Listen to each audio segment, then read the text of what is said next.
দেখো, এই আমরা এখন রাত 1:30টায় ম্যাগি খাবো। হিংসায় আমার সোনার মাথা খারাপ হয়ে গেছে, কিরমভাবে তাকিয়ে আছে দেখো।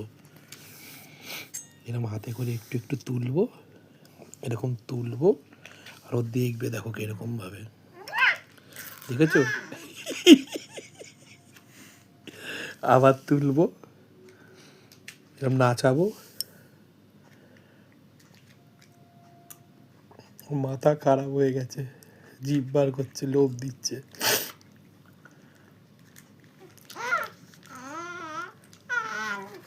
তোর এটা খাবার জিনিস, তুই যা করে চাইছিস, দেখেছো? দেখো আবার ডাকবে আমাকে।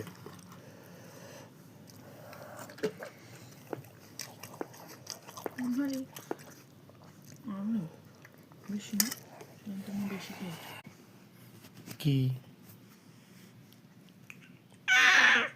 কি হাত ধর, পাপার হাত। কি হয়েছে? এই এত কি থ্রেড দিচ্ছিস আমাকে তখন থেকে? পুচকি একটা মেয়ে, ওকে দেইনি ম্যাগি বলো, কেমন করছে তুই দেখতে পাচ্ছিস?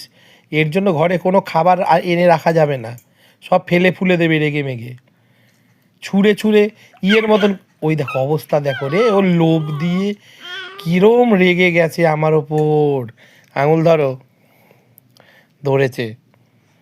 কি রে তোকে আমি, তুই যে ম্যাগির জন্য এরকম নাচানাচি শুরু করে দিয়েছিস, এটার কারণটা তো বল আমাকে, কি হয়েছে বল, কি হয়েছে বল।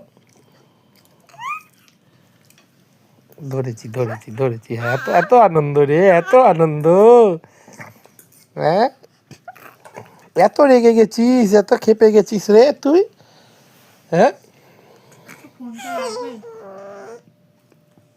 দেখছিস না কেমন করছে আমার সাথে? প্রথম কথা আমাকে অনেকক্ষণ পরে পেয়েছে, তার মধ্যে ওর সামনে দাঁড়িয়ে দাঁড়িয়ে ম্যাগি খেয়েছি, ম্যাগি দেইনি, সেই থেকে ওর মাথা গরম হয়ে গেল। তুই বসে বসে খেয়ে যাচ্ছিস, দেখ ওইটা, একবার ওর মুখের সামনে ধর, একবার লোভটা দেখা, ওই দেখ মা, ওই দেখ ওই দেখ ওই দেখ, ওই যে ওই যে ওই যে ওই যে ওই যে ওই যে ওই যে, ব্যাস, এইবার তো ঠ্যাং ম্যাং তুলে মারবে জোরে চিৎকার এবার একটা। কি হয়েছে মা?